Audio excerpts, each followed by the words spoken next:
Every time you open your mouth to explain your worth to a woman who has already decided to disrespect you, you are effectively handing her the tools to dismantle your dignity. Behavioral observations suggest that in the hierarchy of attraction and respect, the man who speaks the most is often perceived as the man with the least power. You think that by explaining your side, by showing her the logic of your pain, or by proving why she was wrong to cheat, you are fixing the problem, but you are actually feeding the fire. Psychological patterns show that when a man over-explains, he is signaling to the female brain that he is seeking approval for his reality. He is asking for permission to be right. A man who truly knows his value does not need to argue for it, he simply embodies it. Most men spend hours in circular arguments trying to get a woman to understand them, not realizing that she understands exactly what she did.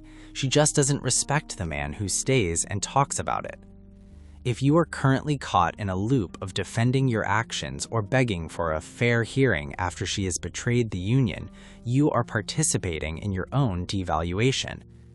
I am going to show you why your silence is 1,000 times more powerful than your speech, and why the need to be understood is the greatest trap a man can fall into when dealing with a disloyal partner. I'm not here to argue with the world about what a real man is. I'm here for the men who are quietly trying to get their lives together, the ones rebuilding, the ones learning discipline the hard way, the ones who got knocked down and decided to stand back up. If you're working on yourself, even if nobody sees it, this channel is for you. Subscribe if you're serious about growth. Leave a comment so I know you're here. No noise, no hype, just men doing the work. The first reason why explaining yourself makes you look weak is the submission of the petitioner. Behavioral observation suggests that in any interaction, the person who provides the explanation is the one who is subordinate to the other person's judgment. Think about it. A child explains himself to a parent. A student explains himself to a teacher. A criminal explains himself to a judge. When you sit there explaining why you were hurt by her infidelity, you are putting her in the judge's chair. You are the petitioner begging for a favorable ruling. Psychological patterns show that this role reversal is devastating to a woman's attraction. She cannot respect a man who makes her the authority over his emotional state. By explaining, you are saying, I need you to agree with my reality for my reality to be valid. This is the death of masculine sovereignty. You are the victim of validation dependency when you think you need her to get it before you can move on. We must also analyze the neurochemistry of the argument loop. Behavioral observations show that when a man enters a long-winded explanation during a conflict about betrayal, his cortisol levels rise, causing him to become more reactive and less stoic. Meanwhile, the woman's brain is observing this as a loss of emotional control. Psychological observation suggests that a woman's attraction is anchored in a man's ability to remain an unshakable pillar. When you explain yourself with heat and desperation, you are showing her that she has the power to unbalance you. This creates a state of respect atrophy. She doesn't hear your words, she only sees your agitation. You focus on the content of your argument, but she is focused on the weakness of your delivery. You are the victim of linguistic overinvestment when you spend your mental energy trying to convince a person who is already mentally focused on someone else. Let's look at the path of Leon. Leon was a man who believed in open communication above all else. When he discovered his wife Sarah had been exchanging inappropriate messages with a man from her past, Leon didn't set a boundary, he set a meeting. He spent 6 hours explaining how much he had sacrificed for her. He showed her bank statements of the house he bought, the vacations he funded, and the hours he worked. He told her, "I'm a good man, Sarah. Why would you do this?" He explained his heartbreak in detail, thinking that if she could just feel his pain, she would stop. Also, we must address the psychology of the blame shift. Behavioral patterns show that when a man explains himself, he provides the woman with ammo to use against him. Every word you say is a data point she can twist to make herself the victim. If you say, "I've been working hard for us," she will say, "That's why I was lonely." If you say, "I've been a loyal husband," she will say, "You're boring."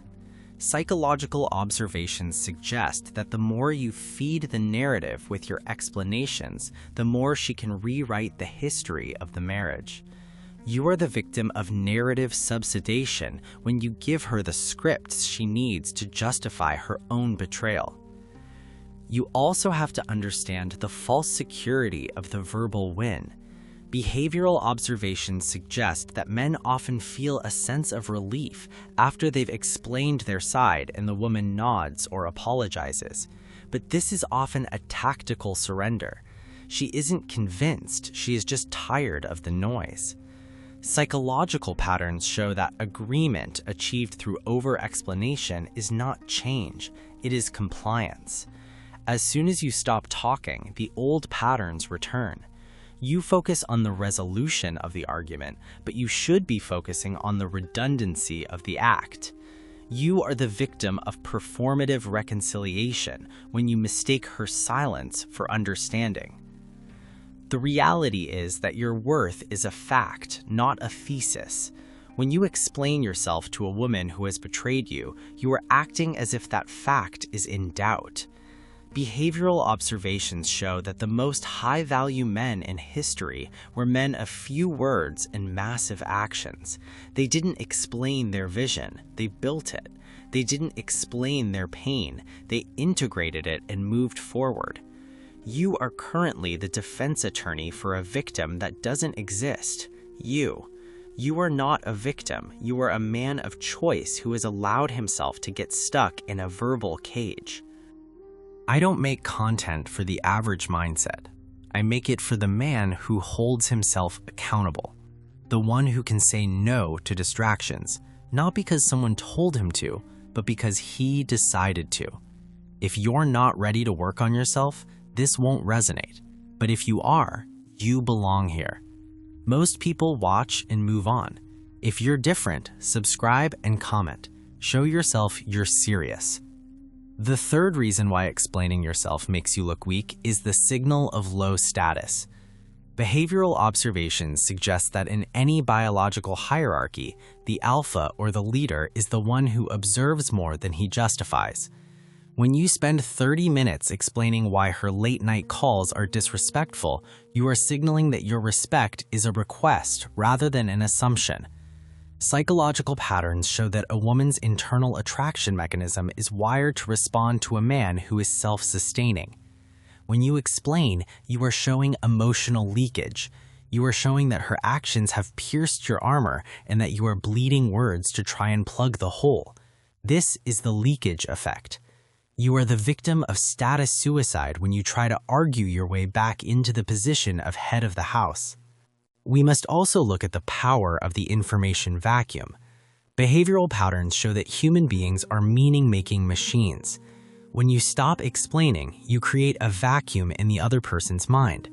If she cheats and you simply say, "This no longer works for me," and then walk away, her brain has to fill in the blanks. She begins to wonder, what is he thinking? Does he have a plan? Does he have someone else? Psychological observations suggest that silence creates more anxiety in a guilty person than a scream ever could. By refusing to explain, you are making her confront herself instead of confronting you. You are the victim of predictability when you give her every piece of your mental map through your constant talking. Let's look at the path of Grant. Grant was a man who understood the currency of words. When he discovered that his wife, Melanie, had been maintaining a hidden social media profile to flirt with other men, he didn't call a family meeting. He didn't show her the screenshots and ask why. He didn't explain how much it hurt his feelings. Instead, Grant quietly moved his home office to a separate location, changed the primary account settings on the shared bills, and began living a parallel life of peak performance. When Melanie finally asked why he was being cold, Grant looked at her with total indifference and said, "I'm focused on my future. You should focus on yours." Grant is the winner in our story because he chose execution over explanation. He didn't give Melanie the satisfaction of a fight. He didn't give her the data she needed to gaslight him. By remaining asemic, meaning he provided no signs for her to read, he kept his power intact. Grant won because he realized that explanations are for people who want to stay. Actions are for people who are ready to lead. Today, Grant is a man of formidable presence. He doesn't have to tell people to respect him, they feel it in his silence. He realized that the loudest person in the room is usually the most insecure, but the quietest man is often the most dangerous. He was a master of strategic non-engagement, letting his success be the only explanation he ever provided. The fourth reason is the conservation of emotional capital. Behavioral observations suggest that a man has a finite amount of energy in a day. Every minute you spend explaining your boundaries to a woman who has no intention of following them is wasted capital. This is energy you could be using to build your empire, train your body, or mentor younger men. Psychological observations show that frustration is the result of ineffective energy expenditure. When you stop explaining, your stress levels drop because you are no longer trying to control her perception. You are only controlling your response. You are the victim of a resource hemorrhage when you spend your spirit trying to educate a person who is committed to misunderstanding you. Now consider something most men are never taught: the power of restraint in speech. There's an unspoken psychological principle at play in every relationship. Value increases with scarcity. When something is constantly available, it slowly loses its impact. The same applies to your words. If you are constantly ready to talk, always quick to explain yourself, always willing to unpack every emotion in real time, your communication starts to lose gravity. Not because your feelings aren't valid, but because they become predictable, accessible, expected. And anything that is constantly accessible begins to feel ordinary. When a man explains himself at every turn, defends every decision, clarifies every tone shift, and narrates every emotional reaction, his words become background noise. They are heard, but they are not felt. But something very different happens when a man who rarely speaks chooses his moment carefully. When a reserved man finally says no. When he calmly states, "That doesn't work for me."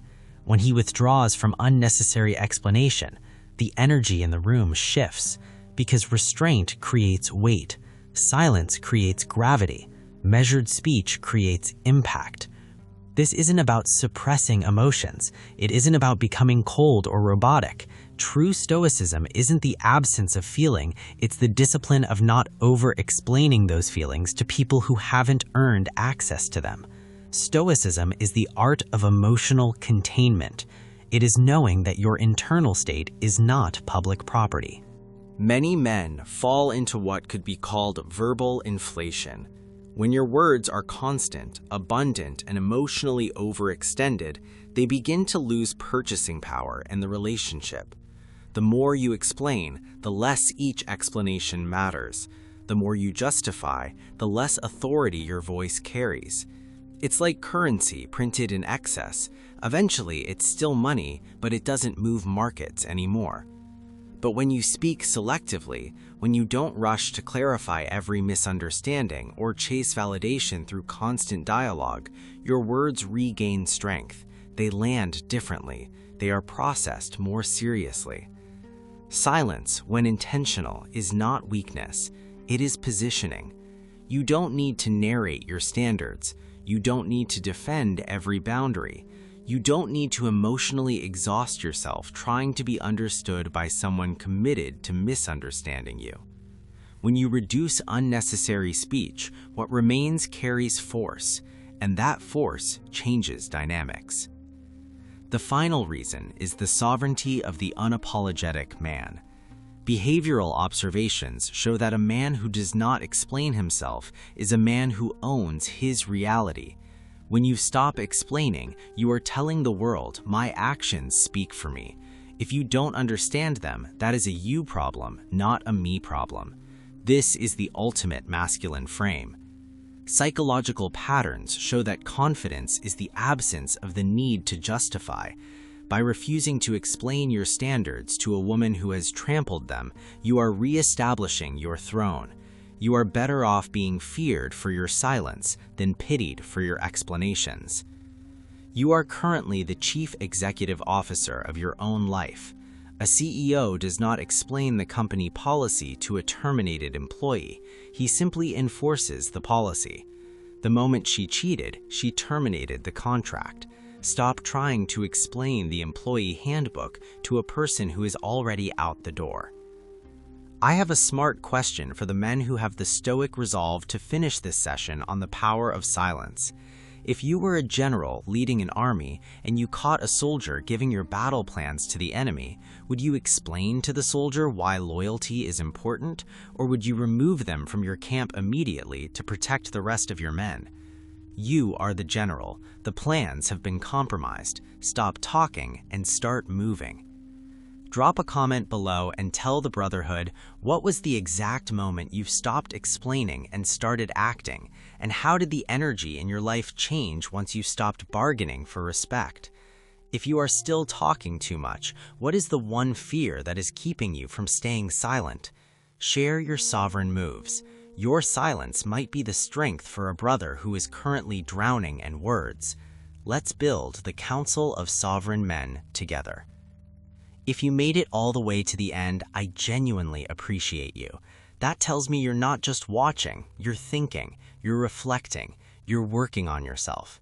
And you're not alone in that anymore. There's a community here of men choosing growth over excuses. If this message gave you something valuable, subscribe and be part of it. Leave a comment. I read them, and your voice matters here. Keep doing the work. I'll see you in the next one.